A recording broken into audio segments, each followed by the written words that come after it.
Ассалаумалейкум туугандар, кандайсыздар? Назарыңыздарда кайрадан эле Базар Жок каналы. Бүгүн 1-октябрь 2023 жыл. Мен Бишкек шаарынан чыгыштырабы. Аламидин Дордой базарына жакын жерден. Секиден силерге бир сатылуучу үй көргөзмөкчүмүн. Биринчи эле баруу жолун түшүндүрөйүн. Азыр мен турган жер Курманжан Датка жана Дальняя переулоктун көчө кесилишинде турам.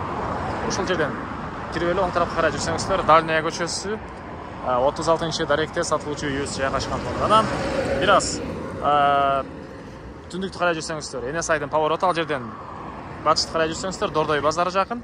Түз эле бул Курманжан Датка көчөсү менен түштүктү карай жүрсөңүздөр, Аламидин, Мадина базарларына бат эле бара аласыздар. Жана бул жерден шаардын бурч-бурчуна көптөгөн эле маршруткалар жүрөт. Эми барып калган маалыматты үйгө жетип берейин туугандар. Окей, туугандар, келүү жолун түшүндүргөнчө, бүгүнкү чыгарыштагы сатылуучу үйгө да жетип келип калдым. Бул үйүбүздүн көчө тараптан көрүнүшү дарек Дальняя переулок 36-үй туугандар. Эң эле чыгыш чыгарасы бул жерден башталат. Батыш чыгарасы бул помещение бүткөн жерге чейин. Жалпысынан жерин аянтты 12 соток туугандар. 12 соток участокто 2 үй. Бул жакта бир чоң 260 квадрат метр болгон үйүбүз жана ал жакта көчө менен киргенде дагы бир үйүбүз бар. Ал 65 квадрат метр туугандар. Экөөсүн калсаңыздар бирге алсаңыздар болот, калсаңыздар өз-өзүнчө бөлүп алсаңыздар болот. Азыр видеонун аягына чейин көрүңүздөр, силерге бир жекеден маалыматын берем. Балдарыңыздар мектепке туугандар, бул жерде 2 мектеп жакын жерде бар экен, садиктер дагы бар туугандарына. Мынакей могу Алматинка көчөсү, машина өтөткөн жер Алматинка көчөсү. Алматинка көчөсүнөн 100 метрдей эле чыгышыракта жайгашкан. Электр энергиясы бар, прожекторлор орнотулган, газ бар экен жана киргизилген туугандар. Дагы эмне маалыматы? Көчөлөрдүн орто кеңдикте шагыл төшөлүптүр. Эми андан ары силерге коросуна кирип калган маалыматтарды бир чекеден көргөзөйүн. Бийик забор жана көрүп турганыңыздардай дарбаза туугандар. А бул мынакей коросу алда тарабына кенен көөлө машина баткандай жер, улитра брусчатка болгон. Бул жагында мынакей елкалар, зеленый зонасы. И бул жагында очоккана, тапчан бары экен. Аларды азыр видеонун жүрүшүнө бир чекеден көргөзөм туугандар. Участоктун чек аралары мынакей бийик забор менен тосулган. И дагы эмне маалыматы? Вишня нелери, бактары бул жакта, тапчан туугандар. Бул жакта мынакей 260 квадрат метр болгон үйүбүз, 2 этаж, 3-чү этажы мансард типинде салынган. Стенасы толук түрдө кирпич, сырттан утеплять этилген, сырттан мынакей текстура деп коюп эле, ушундай сырткы тараптан чачылган туугандар. Документтери боюнча айтсак, бардык документтери жайында, алсаңыздар сразу өткөрүп берем дейт үйөсү. Үйдүн чыгыш тарапта кош неме болгон аралыктан ушунча бош жер, бул жерде эле вишня багы, елкалар, төрүндө отопление котел жайгашкан бөлмөсү туугандар мынакей бул жакта. Андан ары отопление, паровое отопление. И үйдүн батыш тарабына эле мынакей туугандар бош жери. Жакта ушунча бош жер жана экинчи 65 квадрат метр болгон үйүбүз мынакей бул жакта жайгашкан туугандар. Анын жери 7 соток, бул чоң үйдүк болсо 4,5 соток. Калсаңыздар бирге алсаңыздар болот, калсаңыздар өз-өзүнчө алсаңыздар болот. Азыр видеонун жүрүшүндө бааларын айтып кетем, видеонун аягына чейин көрүңүздөр.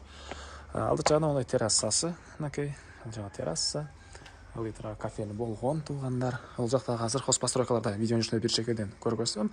Биринчи болуп силерге бул чоң үйдүн ички тарабына көргөзөм. Мынакей бул негизи кирүүчү эшиги. Бул үйдүн кире бериши, прихожкасы туугандар мынакей чыгыш тараптан терезе, отопление батареялары.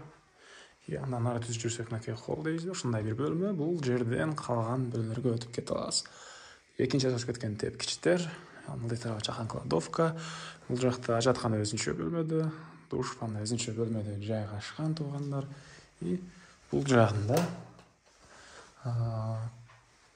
кухня жана тамактануучу бөлмө, кухонный мебелдер, раковина, суу чыгарылыптыр.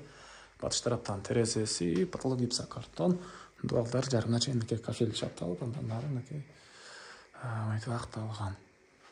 Андан ары силерге бул жактагы залды көргөзөйүн. Мынакей бул залдын көрүнүшү. Көрүп турганыңыздардай ремонт туугандар. Үй эле ушинтип лампочкасын өчүрүп сала берет. Мынакей көрүп турганыңыздардай ремонт. Түндік тараған қатарынан пластик терезелер, отопленияның батареялары, полдоры ламинат екен. Андан ары отопление, паровой отопление, көмір жана газ менен жылытқан котел, бардық бөлмелерді жылытат туғандар, газ бар. Ескерте кетейін. Бұл жақтан мынакей ванна, душ.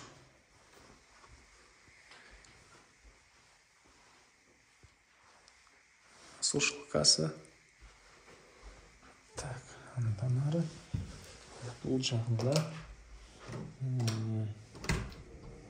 ажат бөлме. Өзінше бөлмеде жайғашқан туалдары кафе. Раковина алқысы шығарылып тұр.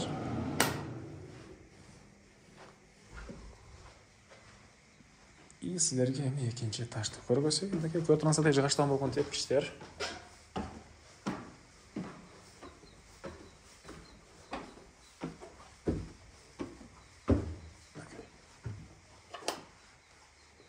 Тепкичтер. Бөлмөлөр өтө эле көп экен туугандар. Оң тараптан эчекеден көргөзүп баштайын. Бул жерде мынакей бир спальный бөлмө. Түндүк тараган терезе, көрүп турсаңыздар мебелдер, потолок гипсокартон, дуалдар обой, пол ламинат туугандар. И бул жагында мындай бир бөлмө, офисный бөлмө экен. Түндүк тараптан терезе орнотулуп тур. Отоплениянын чугунай батареялары туугандар. И бул жакта мансартка чыгып кеткен тепкичтер жана оң тарапта бир бөлмө.